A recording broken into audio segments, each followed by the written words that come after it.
Good morning, காலை வணக்கம். Wales academy charitable ட்ரஸ்ட்டில் உங்கள் எல்லாரையும் வரவேற்பது உங்கள் விஜய் நம்பியார், வேல்ஸ் அகாடமியோட ஃபவுண்டர். தொடர்ந்து நம்ம காலையில் 5 to 10 மினிட்ஸ் மெசேஜ் சொல்கிறோம். இது mind renewal message, mind renewal ப்ரோக்ராம்லேருந்து வருது. மைண்ட் ரெனியூவல் ப்ரோக்ராம் 20 வருஷம் ரிசர்ச்லேருந்தும் 25 வருஷம் எக்ஸ்பீரியன்ஸ் இருந்தும் வருது. இதை தொடர்ந்து கேளுங்கள். நிச்சயமாக வெற்றி வாழ்க்கை உங்களை காத்து கொண்டிருக்கிறது. நல்ல நம்பிக்கை வேணும். நிச்சயமாக வெற்றி வாழ்க்கை காத்து கொண்டிருக்கிறதுன்ற நம்பிக்கை உங்களுக்கு வரணும். அந்த நம்பிக்கையோட கேளுங்க. ஆழமாக கேளுங்க, கவனமாக கேளுங்க, நிச்சயமாக வரும். ஏன்னா அவ்வளோ நிறைய விஷயங்களை நம்ம சொல்கிறோம். வாழ்க்கையில் அப்ளை பண்ண வேண்டிய விஷயங்களை சொல்கிறோம். எப்படிலாம் உங்கள் மனசை எப்படி மாற்றணும்னு சொல்கிறோம்.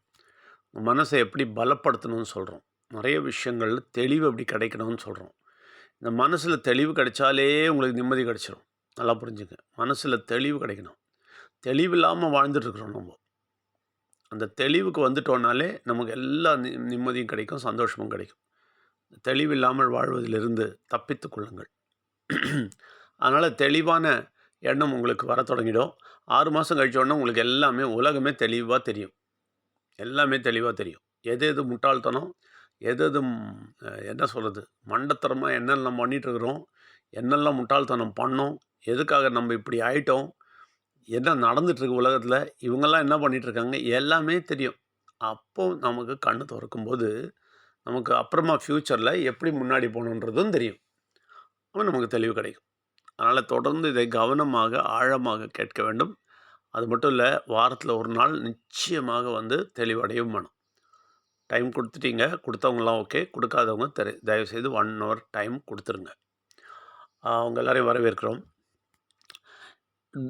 நான் இன்றைக்கி சொல்ல வேண்டியது, பயத்தில் 2 விதமான பயம் இருக்குது.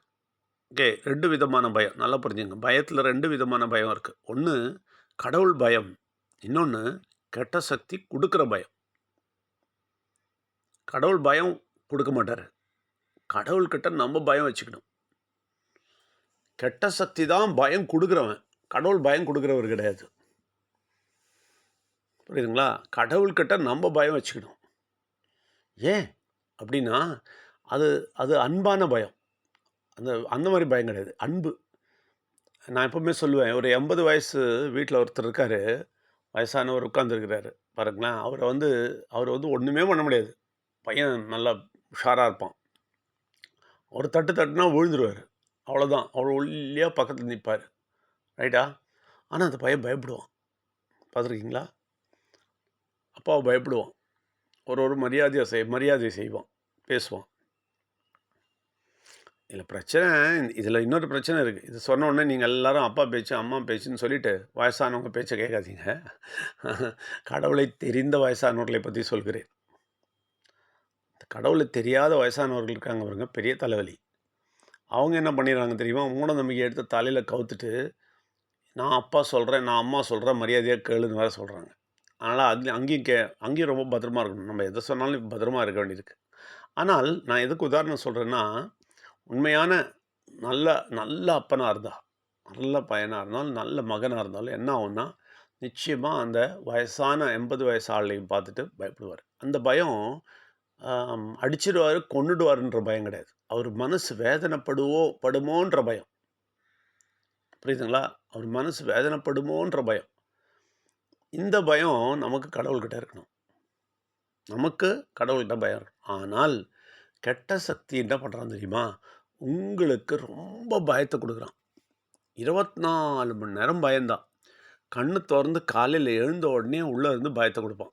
ஒன்று காசு பற்றி சொல்லுவான், இல்லை வியாதியை பற்றி ஞாபகப்படுத்துவான், இல்லை வீட்டில் இருக்கிற பிரச்சனையை ஞாபகப்படுத்துவான், யாருன்னா உங்களுக்கு தொந்தரவு கொடுக்குற ஆள் இருந்தால் அவனை ஞாபகப்படுத்துவான்.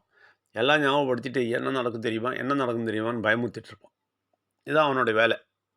பயமுறுத்திட்டே இருக்கிறது தான் அவனுடைய வேலை. அப்போ அவனை பயமுறுத்துறதுல தான் உங்களுக்கு கோபம் வருது, பயமுறுத்தல் தான் உங்களுக்கு கவலை வருது, பயமுறுத்தலில் தான் எல்லாமே வருது. உங்களுக்கு ஒரு விஷயத்தில் கவலை வருதுன்னா அதுக்கு என்ன அர்த்தம் தெரியுமா? கெட்ட சக்தி பயமுறுத்திட்டே இருக்கிறான்னு அர்த்தம்.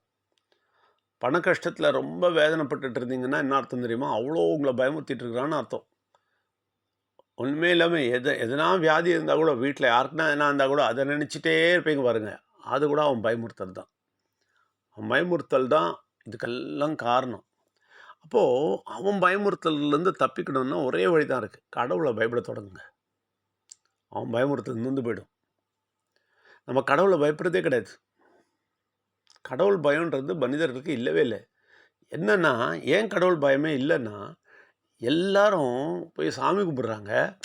அது கல்லு தானே, அது அங்கே இருக்கும். சும்மா சாமி கும்பிட்டுட்டு சும்மா பழம்லாம் வச்சுட்டு வந்துடலாம், அவ்வளோதான். அது ஒன்றும் செய்யாது அப்படின்ற தைரியம் வந்துடுச்சு எல்லாருக்கும்.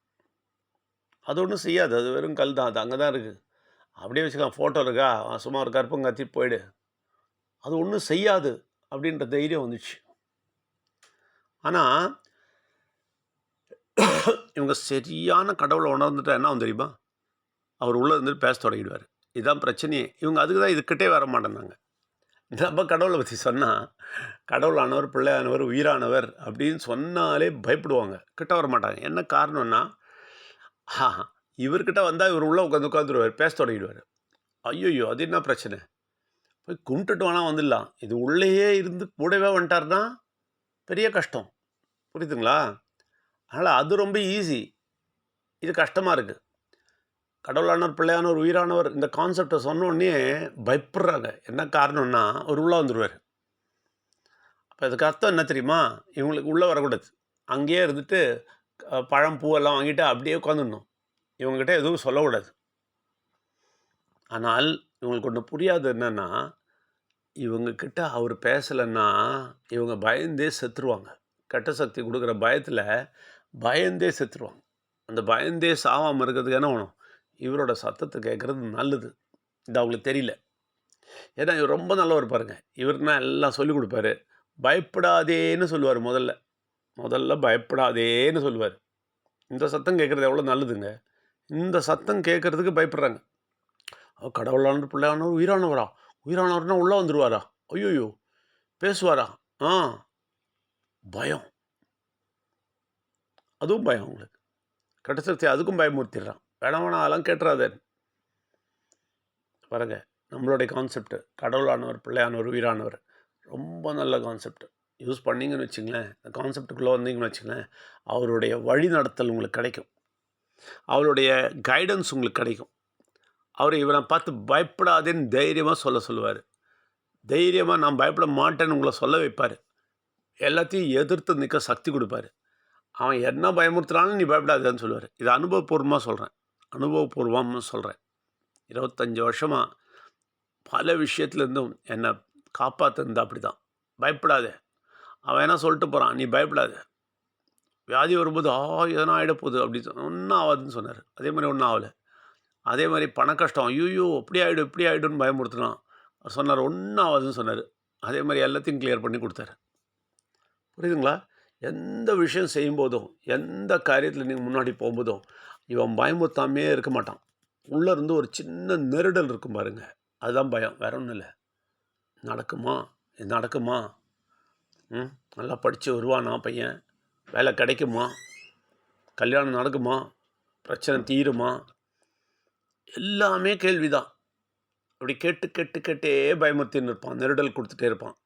ஆனால் பிள்ளையானவர் உயிரானவர் சத்தம் கேட்ட தொடங்கிட்டிங்கன்னு வச்சுங்களேன், உள்ளேருந்து பயங்கர தைரியம் வந்துடும். போடான்னு சொல்லிவிடும். அவன் என்ன பயமுறுத்தினாலும் போடான்னு சொல்லுவோம். என்ன வியாதி அவன் பெருசாக சொன்னாலும் போடான்னு சொல்லிவிடுவோம். பண கஷ்டத்தை பற்றி பயமுறுத்தினா போடான்னு சொல்லிவிடும். ஏன் தைரியமாக சொல்லுவோம் தெரியுமா? கிளியராக சொல்லுவோம், எங்கள் கூட கடவுள் இருக்கார், எங்கள் கூட பேசிகிட்டு இருக்கிறாரு, நீ போ, அவர் அட்வைஸ் பண்ணியிருக்காரு, நீ கிளம்புன்னு சொல்லலாம். இந்த ஒரு நன்மைக்கு தான் உங்களை கூப்பிட்றோம். இந்த கெட்ட சக்தியின் பயமுறுத்துலேருந்து தப்பிக்கிறதுக்கு தான் உங்களை கூப்பிட்றோம். இல்லை எங்களுக்கு எல்லாம் வேணாம் சார், எப்போ பாரு பயமுறுத்திட்டு பயத்தில் அவன் பயத்துலேயே நாங்கள் ஓடுறோன்னா நான் ஒன்றும் பண்ண முடியாது. ஓடுங்க, அவன் தெரித்திட்டே இருப்பான், ஓடிட்டே இருங்க. அதுலேருந்து தப்பிக்கணுன்னா நிச்சயமாக கடவுளானவர், பிள்ளையானவர், உயிரானவர் தெரிஞ்சுக்கிட்டு அவரோட சத்தத்தை கேட்குறதுக்கு வாங்க. எல்லோரையும் வரவேற்கிறோம். நன்றி, வணக்கம்.